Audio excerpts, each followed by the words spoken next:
Los antiguos lo llamaron el ojo de todo el mundo, el corazón de un imperio perdido que duró más de 1000 años.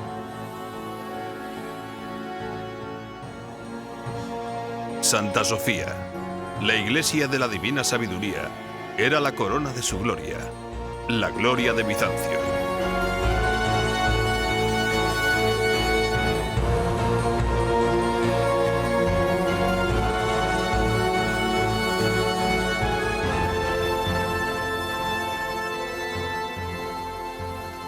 Bizancio, el imperio perdido.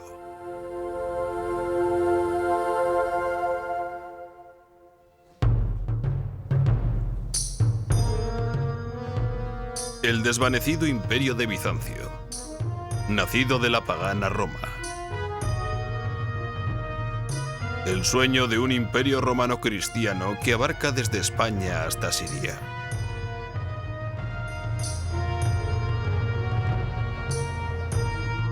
Bizancio, cuya influencia llegaba desde el norte de Rusia hasta Nubia en el Alto Nilo. Bizancio, la puerta grande a un capítulo perdido de nuestra historia.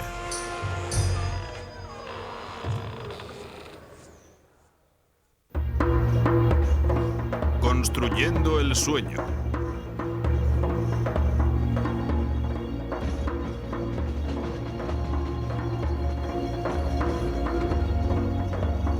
El Orient Express. Viajé por primera vez en esa línea en los años 60. Compré un billete en la estación Waterloo de Londres para ir hasta Estambul, en Turquía, algo que me había fascinado toda la vida. Tardé 3 días en llegar.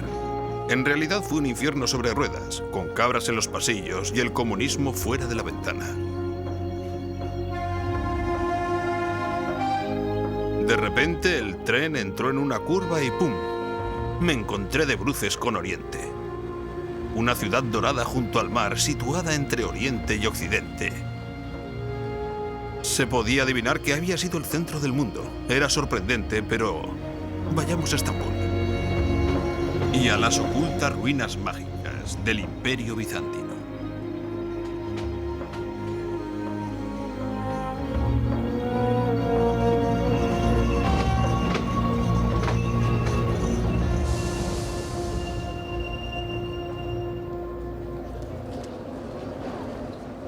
El Orient Express se paró aquí, en el corazón de la vieja ciudad. Me bajé del tren en una nube de humo y vapor, obsesionado por los fantasmas de Greta Garbo y de Agatha Christie. Por 1 millar de espías y arqueólogos.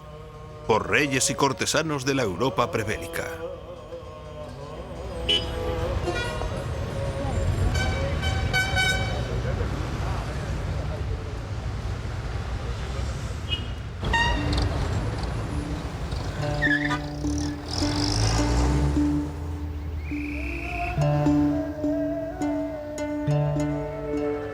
Estambul, una de las grandes ciudades islámicas con los monumentos de los sultanes turcos dominando sus cielos.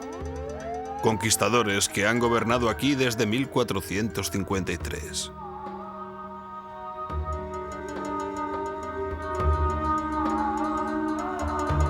Bajo la ciudad, sin embargo, hay espíritus mucho más antiguos, bruñidos cada día por la gente de la ciudad viviente. Las ruinas de Constantinopla, la capital del Imperio de Bizancio. Estambul, Constantinopla. 2 nombres, el nuevo y el viejo para la misma gran ciudad.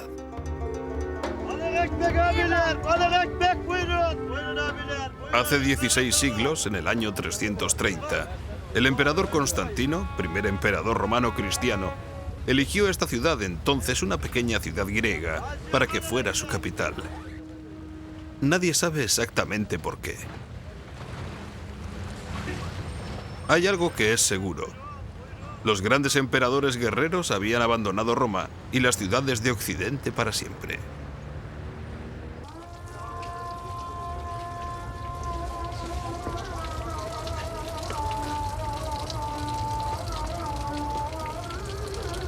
Esta mezquita, la del sultán turco que conquistó la ciudad, Está construida justo encima de la base de la iglesia funeraria más antigua, de los misteriosos emperadores del viejo Bizancio.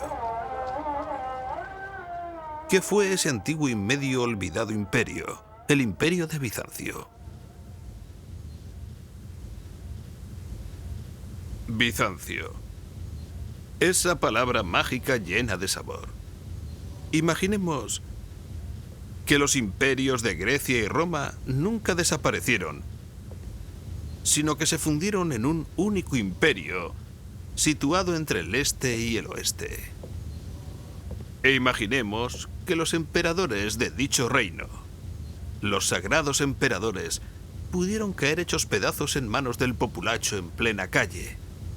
Los emperadores que podían mutilar a sus cortesanos y a niños, que mataban a sus sacerdotes y cegaron ejércitos enteros de invasores. Sin embargo, eran emperadores cuyos artistas crearon algunas de las imágenes más finas, más exquisitas que el mundo haya contemplado jamás. La visión del cielo y la tierra. Arquitecturas sublimes copiadas por todo el mundo, desde los califas de Bagdad hasta los papas de Roma, los reyes de Alemania y las tribus de Nubia. Visiones del orden celestial y del poder temporal que han echado raíces en lo más profundo del mundo moderno. Exactamente igual que esa mezquita, la mezquita del Conquistador, justo encima de las ruinas de Bizancio.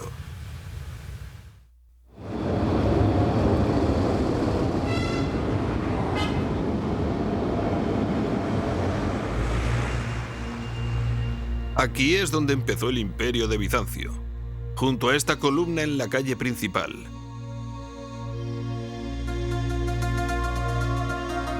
Una reliquia antigua, solitaria, en una ciudad moderna.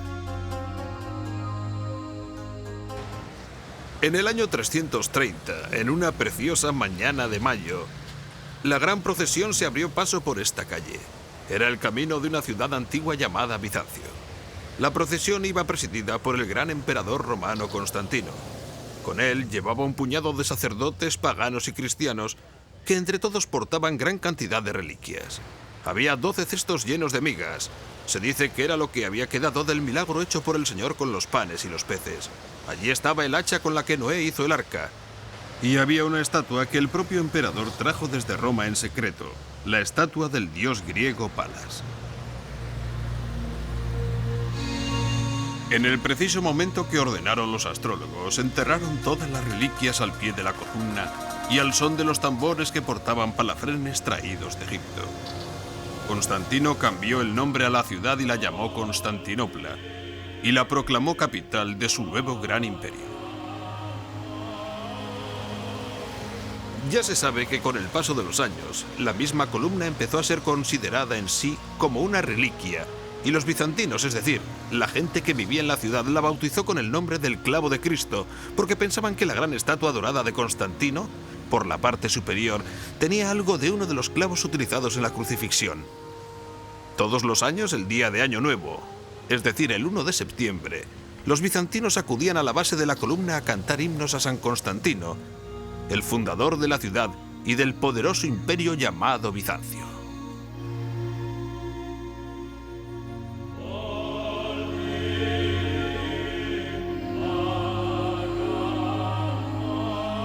Constantinopla fue rediseñada para que fuera el centro del mundo cristiano y del gobierno de Cristo en la tierra.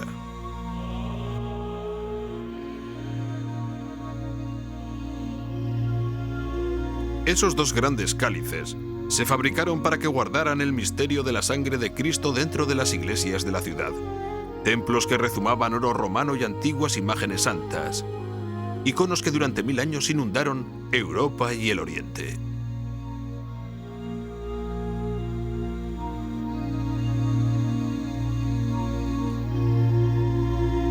Esta es, pues, la primera historia de Bizancio. La historia de cómo en 2 cortos siglos se llevó a cabo el sueño que fue Bizancio.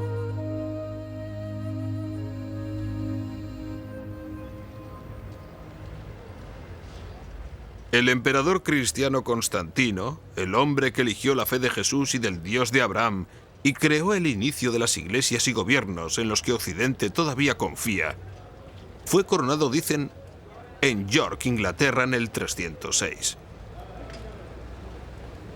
Durante 40 años asesinó igualmente a enemigos como a su familia, y cuando murió, la gente le tenía tanto miedo que nadie se atrevió a tocar el cadáver hasta después de pasada una semana.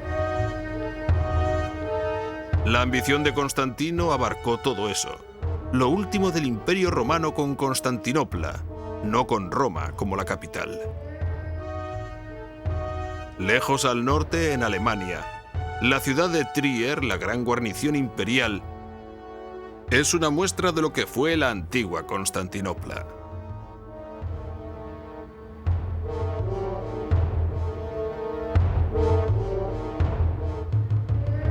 La puerta de la ciudad todavía conserva la calle principal que conduce al centro.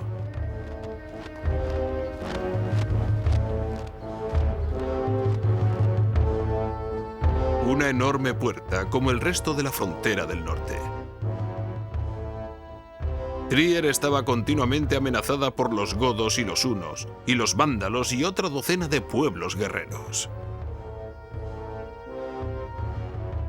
Constantino el Grande, el emperador, pasó por este mismo sitio hace 1600 años.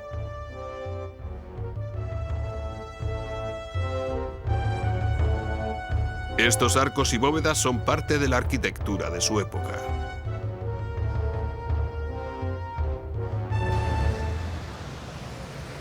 Una vez cruzada la puerta, la mayoría de las ciudades romanas se parecen muchísimo. Eran, si se quiere, una especie de idea abstracta de la ciudad y se repetían en todos los paisajes desde el condado de York hasta Siria.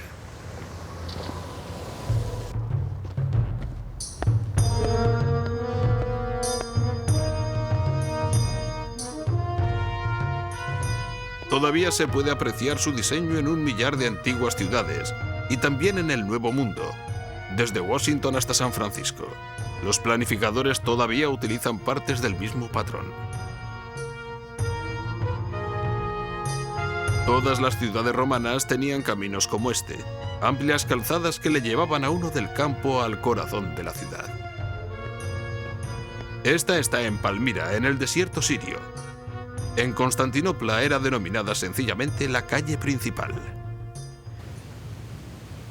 Ahora bien, lo que hay que ver es que detrás de todas estas columnas hay todavía filas de tiendas que se apostaban a ambos lados de la calle. Carnicerías, panaderías, fabricantes de velas, todo tipo de gente. En Constantinopla había productos de todo el mundo, África, China, el Báltico, se vendía de todo. Imaginemos al emperador entrando triunfal. Ha ganado una guerra, pasa por la puerta.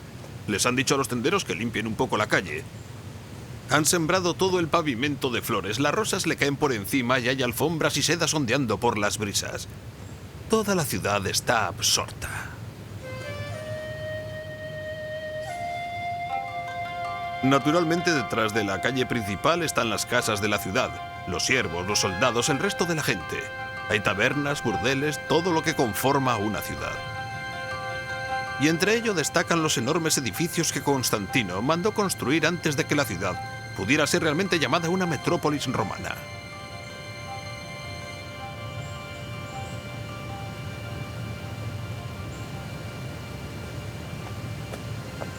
Se trata tan solo de un pequeño edificio, pero en realidad fue el corazón de la antigua Palmira.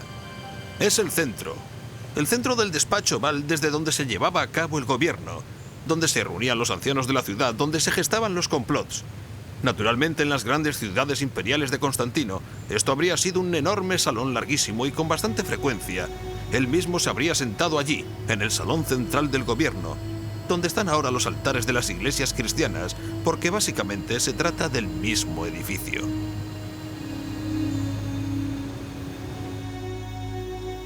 En el año 360, el hijo de Constantino construyó una magnífica iglesia en Constantinopla para el drama de la comunión imperial.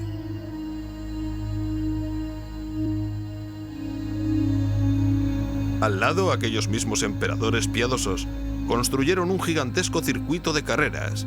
El hipódromo. Todavía se puede constatar parte de su trazado por las calles. Y aquí por fin, alrededor de este viejo obelisco egipcio, se puede descubrir algo del ambiente de la antigua Constantinopla. El corazón del viejo Bizancio.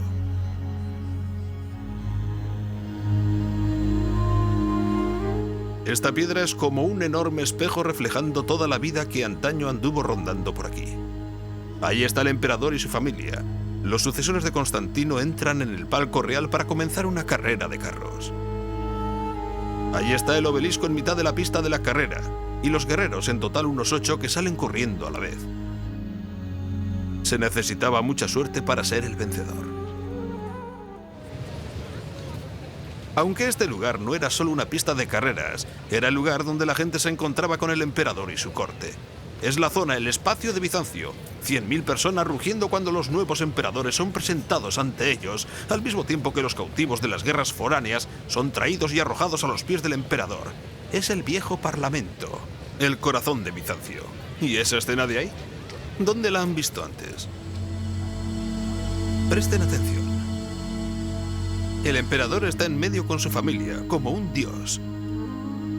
Alrededor suyo están el ejército y los jueces, exactamente igual que si fueran santos. Debajo, suplicando misericordia, están los enemigos de Bizancio, los condenados. Es el gran juicio final aquí en la tierra, con el emperador interpretando el papel de Dios. Eso es, el emperador trae felicidad y armonía. El escenario trae suerte y victoria. Es el centro del mundo, una imagen, podríamos decir, una imagen del cielo y la tierra.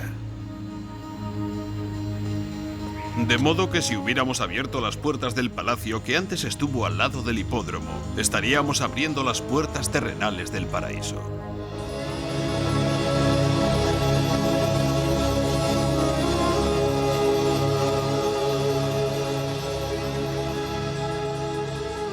Han desaparecido todas las porticadas de oro y mármol, los botes de plata en piscinas de mercurio, las alfombras de seda, los tronos de oro y las alas de palafrén. Solo quedan sombras de ellas en Siria, en Italia.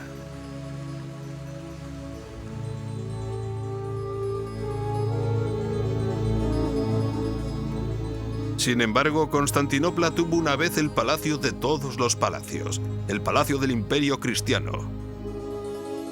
Iglesia, hipódromo y palacio. Constantino había construido un motor sagrado que iba a potenciar a Bizancio para siempre.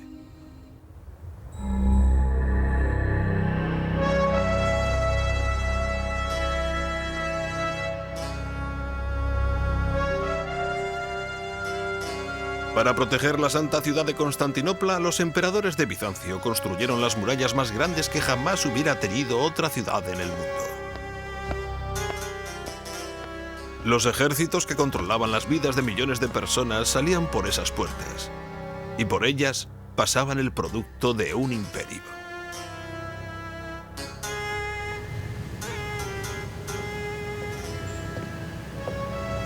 Toda la historia de la ciudad está inscrita en la puerta, la gran puerta dorada del Bizancio imperial.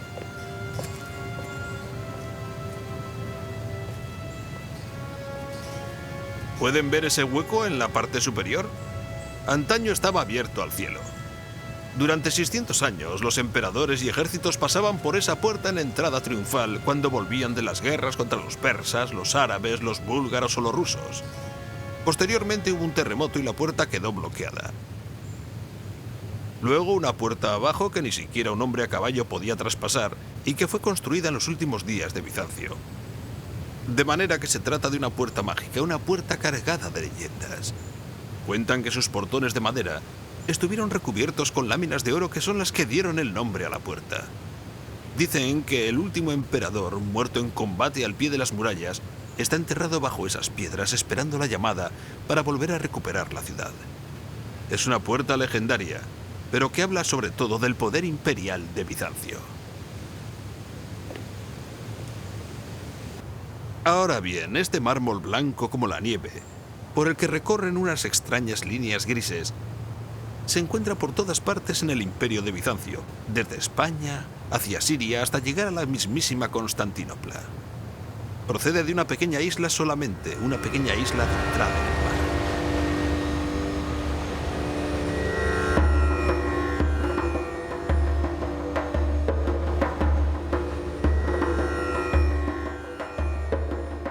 Al sudoeste de Estambul, a 3 días de navegación en una pequeña y antigua embarcación de esclavos, está la isla de Marmara. Su mismo nombre indica piedra.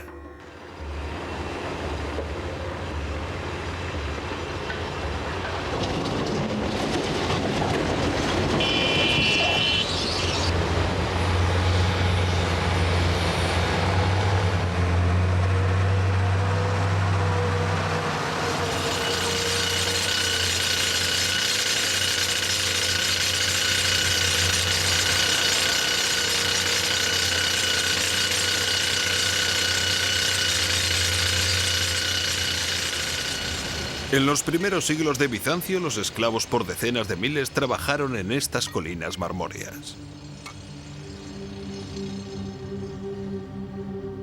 ¿Cuánto les gustaba el mármol a los bizantinos?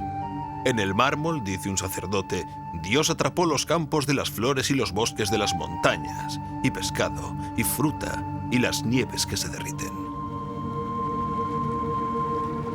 Los antiguos bloques, todavía dispersos por todas partes, dan una idea de la frenética actividad que hubo que desarrollar para mover la preciosa piedra. Aún hoy en día, dentro de las modernas canteras, hay una antigua piedra que pesa unas 100 toneladas. Forma parte de una enorme columna para recordar las victorias militares de Bizancio. Si se hubiera acabado, habría tenido una escalera en espiral, esculpida dentro de ella, y filas de soldados esculpidos en su superficie curva.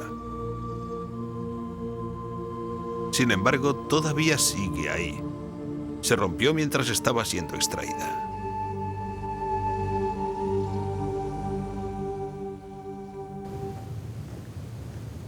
En la antigüedad, dichas canteras fueron nombradas como las canteras de la Madre de Dios. Se podían haber llamado igualmente las canteras de la Madre de Constantinopla. Toda la ciudad fue fabricada en este lugar, por lo tanto, fue una ciudad prefabricada. No es que mandaran los bloques, todo lo que salía de aquí estaba acabado o rematado. Si estos hubieran estado acabados para llevarlos a Constantinopla, cada uno habría sido marcado con letras.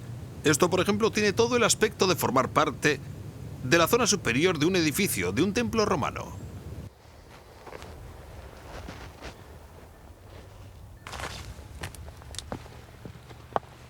Los modernos maestros canteros me dicen que están encontrando las mejores vetas de mármol en las colinas donde se hallan las viejas piedras.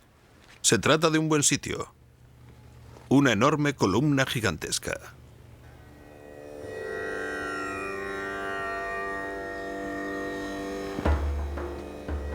He visto el mismo patrón, la así llamada pluma del pavo real cortada en una columna rota que está al lado de la calle mayor de la parte vieja de Estambul.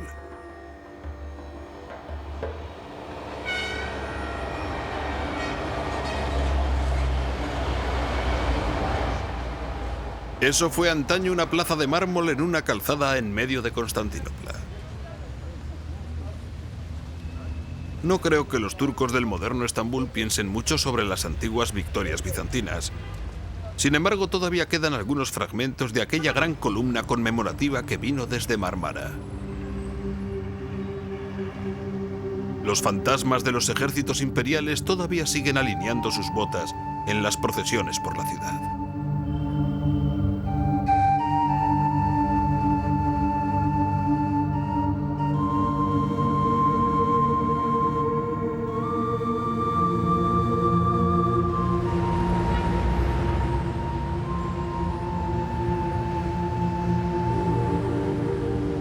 Exactamente igual que las antiguas calzadas y las líneas marítimas atravesaban el imperio hasta Constantinopla, también lo hacían los ríos de la región, canalizados en grandes acueductos, trayendo el agua a una ciudad sedienta.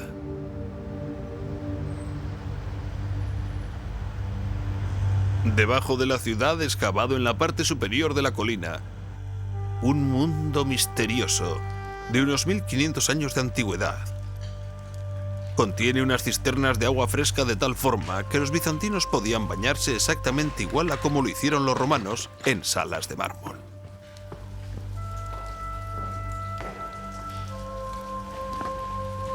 Todo ello hecho con la asombrosa tecnología de la antigua Roma, la madre de Bizancio.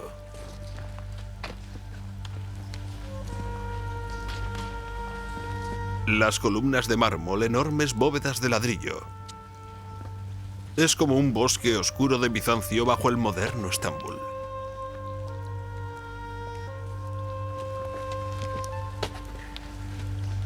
Aquellas letras griegas esculpidas en la columna con un cincel señalan las iniciales de uno de los canteros de Mármara.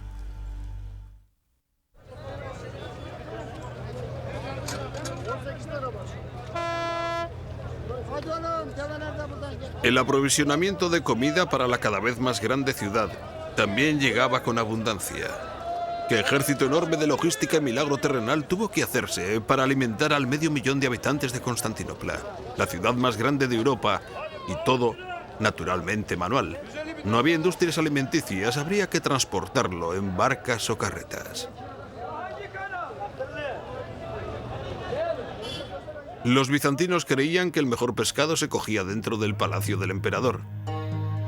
Entre la ascensión de las Pléyades y el ocaso de la estrella roja color sangre, llamada Arcturus.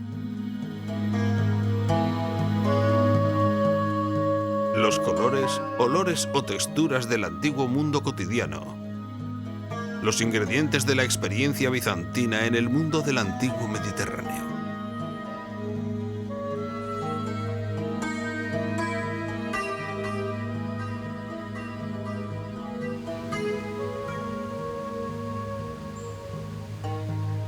Al igual que a la gente del moderno Estambul, a los bizantinos les encantaba el pan y las verduras frescas. En cuanto al pan, al menos en grano, lo adquirían en su provincia de Egipto. Ellos cultivaban las verduras en pequeños terrenos, junto a sus casas en la ciudad, en campos donde una gran extensión de verde recorría kilómetro tras kilómetro por todas las murallas de la ciudad. Y todavía sigue hoy en día, se sigue cultivando el mismo tipo de plantas. Fíjense en los ajos, las cebollas o el perejil que utilizaban para dar sabor al pescado, especialmente a esas sopas de pescado amarillentas que tanto les gustaban.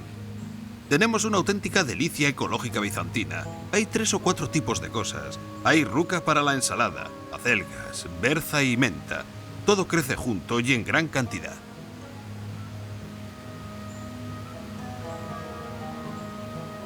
Al final, un poco de lechuga para templar el estómago. De modo que cuando los campesinos se paraban aquí un momento para descansar y poder ver a los señores de Bizancio, aquellos señores que hacían historia y que iban montados a caballo, también pudieron pensar, vaya, tampoco nos va tan mal.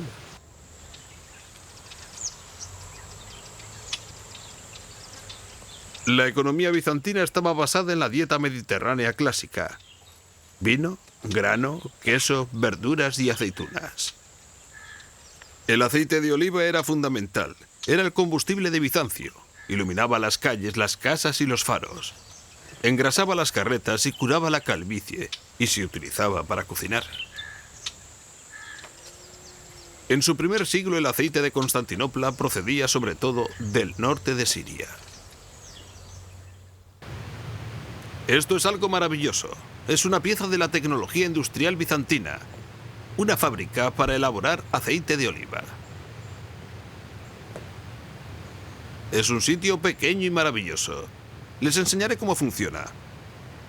Es muy sencillo y lógico. Las aceitunas se recogían del árbol, las traían por esa callejuela en carretas, las echaban por una de las ventanas y caían ahí. Luego las metían en el molino. Este es un molino prensa para machacar las aceitunas. ¿Ven el tambor? Había 2 iguales a él. Llenaban un extremo, uno junto al otro, con una barra en medio, y entre 4 o 5 hombres empujaban desde afuera, convirtiendo las aceitunas, la piel y el hueso en una masa pulposa horrible. Luego lo sacaban y lo colocaban en esos círculos. Entonces, esa cosa que está en la pared sujetaba una enorme viga que iba por el aire, y de allí colgaba un gran cilindro de piedra. Se le hacía caer lentamente sobre la pasta de olivas y el aceite se vertía dentro de esos tanques. No todos, porque aunque estaba presionado en frío, el aceite era aún muy impuro. De modo que lo sacaban y lo metían en ese otro tanque. En ese tanque había agua dentro, pero al verter el aceite, flotaba y las impurezas bajaban al fondo. ¿Ven esa pequeña zanja? Era una pieza esencial, porque por ahí se deslizaba el aceite más refinado. De aquel tanque sin refinar, pasaba a ese otro tanque, donde se vertía el puro aceite de oliva que iba a las mesas de Bizancio. Si hubiéramos podido pasar por este camino hace 1500 años, un 1 de septiembre, habríamos estado acompañados por miles de personas gritando y cantando alabanzas al Señor. Era la fiesta de San Simeón el Estilita.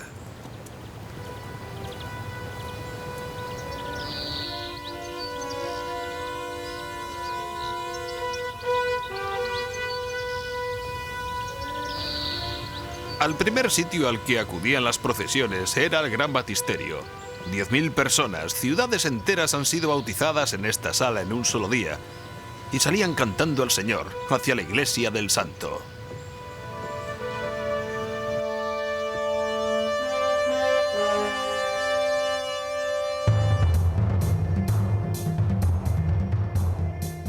Sigue siendo arquitectura romana, por supuesto. Arcos, bóvedas y columnas, pero también hay cruces cristianas.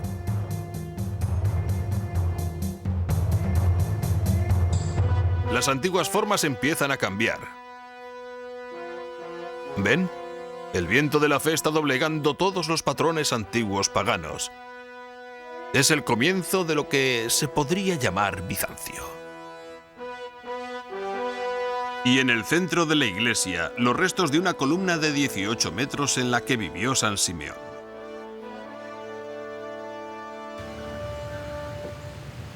Bien, ¿quién fue ese extraño hombre que vivió encima de una columna, al que venía medio mundo a ver, y al que cuando murió le construyeron esta estupenda iglesia en su honor?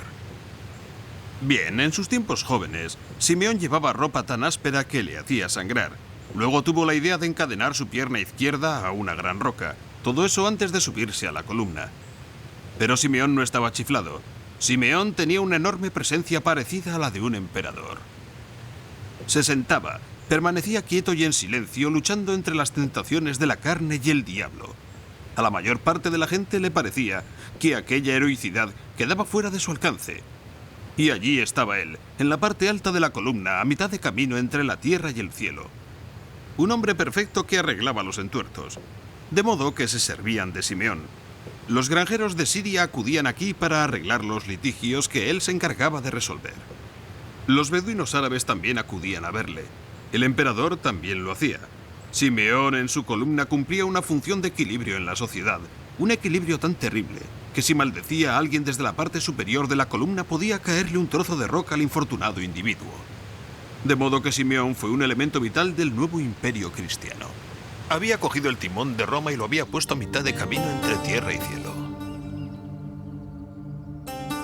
En el Mediterráneo oriental, en el corazón del mundo pagano, el primer imperio cristiano, el imperio de Bizancio, había encontrado el equilibrio. Era una buena vida, una vida rica. Había paz y abundancia.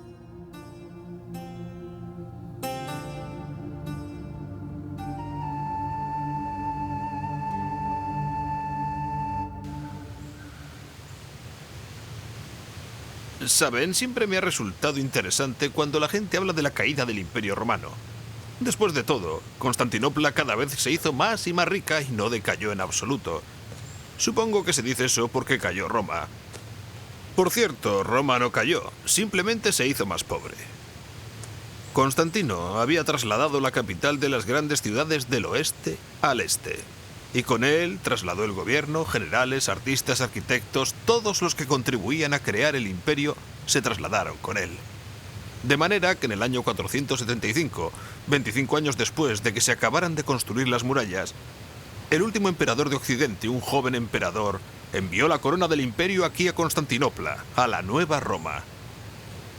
Esta era una ciudad nueva, e imagino que la historia de la caída del Imperio Romano, es decir, del Imperio Occidental, fue algo que inventaron el Renacimiento y los papas quienes querían implantar la idea de la decadencia de un imperio pagano y un imperio occidental resurgente.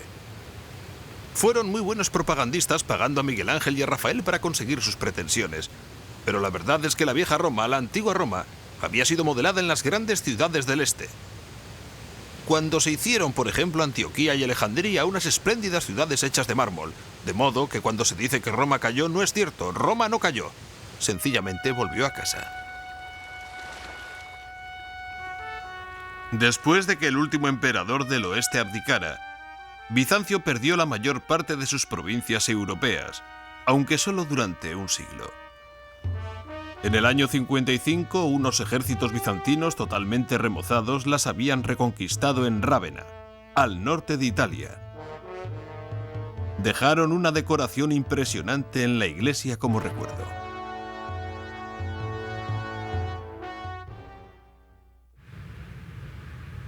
Fue el emperador Justiniano quien 200 años después de Constantino rehizó por completo el Imperio Romano. El hombre que construyó Bizancio era un hombre, dicen, amable y cercano. Un hombre que jamás manifestaba ira. Un hombre que con una voz suave y serena podía ordenar la muerte de miles de personas. Aunque él no organizó el imperio solo, su fuerte era la gestión. Los rostros con mirada dura que le rodean eran los miembros del equipo que él eligió para trabajar juntos. A él realmente no le importaba si eran patricios, romanos o venidos de los ambientes más humildes y duros. Él mismo procedía de una familia campesina, una familia analfabeta de Serbia. Justiniano, sin embargo, solo era la mitad del cuadro. La otra mitad fue una mujer notable, la emperatriz Teodora. Se casaron por amor y permanecieron juntos durante 25 años.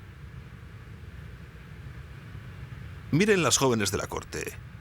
Miran hacia los lados, un poco nerviosas, porque no es correcto que unas jóvenes miren directamente, a menos de que se trate de una mujer con poder, como era el caso de Teodora. Pero en realidad ese es el retrato de una mujer que se está muriendo de cáncer. Al cabo de 2 o 3 meses de acabar este mosaico, Teodora falleció. Justiniano siguió reinando durante otros 25 años. Nunca se volvió a casar y acudía a su tumba y le encendía velas hasta que fue muy anciano.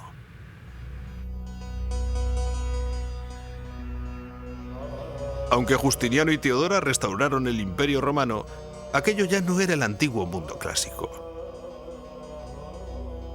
Vivían en una época distinta. Hablaba griego oriental en vez de latín romano y veía el mundo desde una perspectiva totalmente nueva.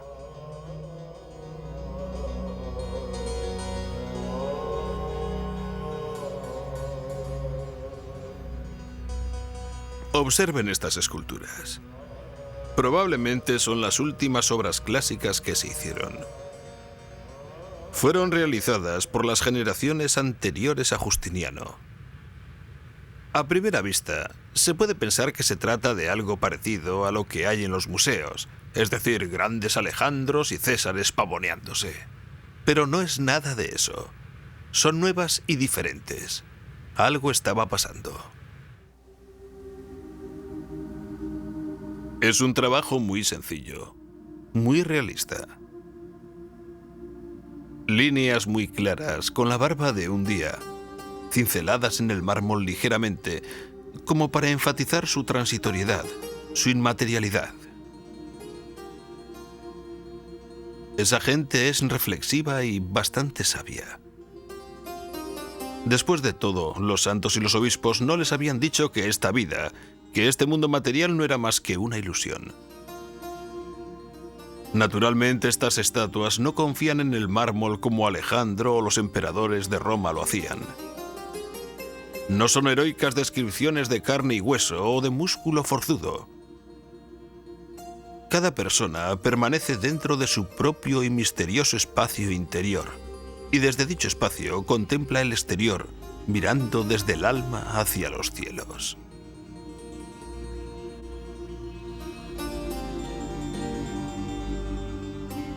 Como sería de esperar, hay que moverse a su alrededor.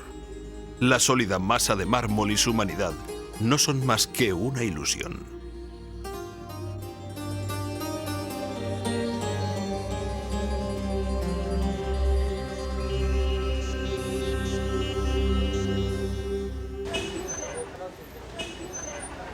Esa gente totalmente nueva también era inteligente y creativa.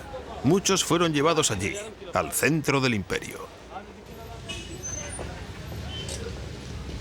La mayoría de los cerebros más brillantes de Bizancio vivían amontonados aquí, en estas pequeñas calles y apartamentos que rodeaban el complejo del palacio en Constantinopla. Eran gente que había acudido a probar fortuna en la corte.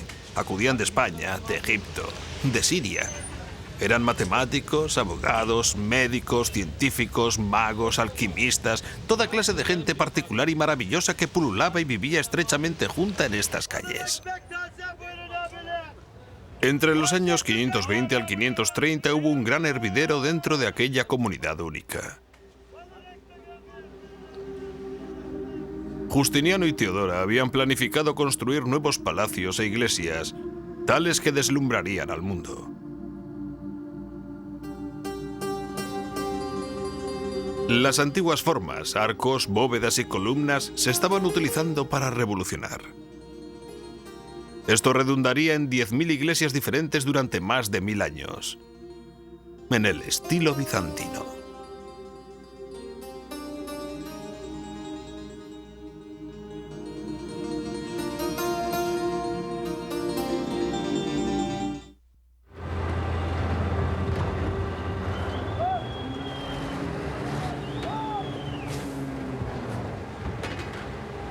A lo largo del prolongado reinado de Justiniano, las canteras de Marmara estuvieron trabajando duro, trasladando piedras para una nueva cosecha de iglesias imperiales. Se construyó a gran escala, iglesias por todos los países del imperio. Pero la mayor de todas fue la nueva iglesia para la comunión imperial en Constantinopla. Para ella, los canteros cada vez tenían que cortar mayores versiones de la inteligente cornisa enlazante de Artemio. Cada bloque era sujetado al anterior con una gran grapa de hierro que unía las dos piedras. Los ingenieros de Antemius utilizaron bastante hierro en sus construcciones. Formaba parte de una nueva serie de técnicas que les permitían ser más atrevidos, más osados que todos los arquitectos que había habido anteriormente. Sobre todo a Justiniano le permitió mantener la ambición de crear la mayor cúpula que jamás hubiera visto el mundo.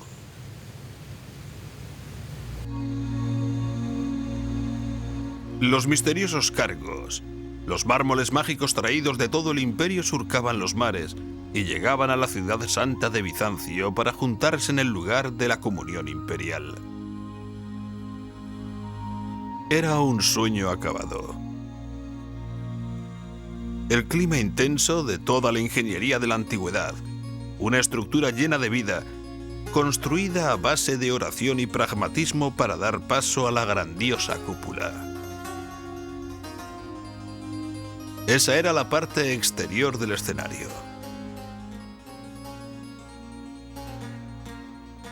Dentro, un bosque de columnas sube hacia arriba en éxtasis. Las paredes, el vidrio, el oro y el mármol, la luz y la oscuridad, lo inmaterial y lo ilusorio parecen desvanecerse por completo.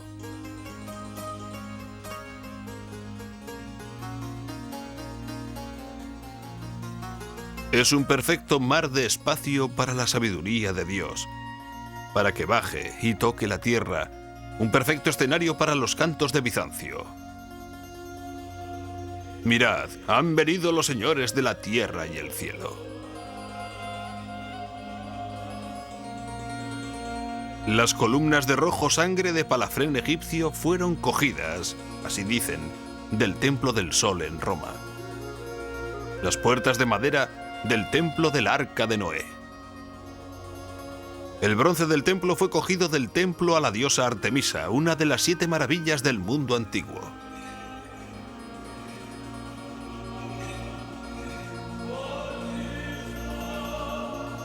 No resulta extraño que el edificio se haya convertido en leyenda.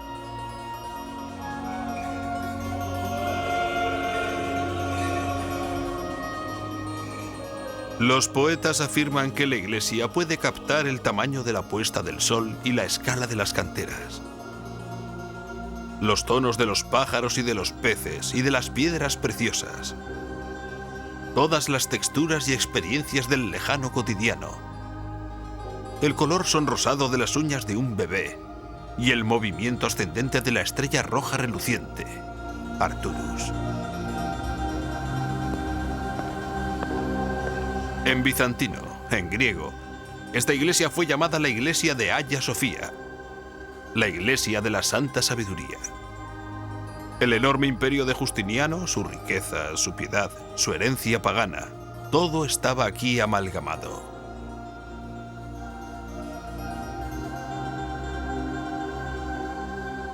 A lo largo de los 9 siguientes siglos, este tremendo edificio estuvo justo en medio de Bizancio, un símbolo de su auténtico destino en la tierra. Y en el último día de Bizancio, el emperador y sus tropas vinieron aquí a rezar antes de salir de sus muros para morir.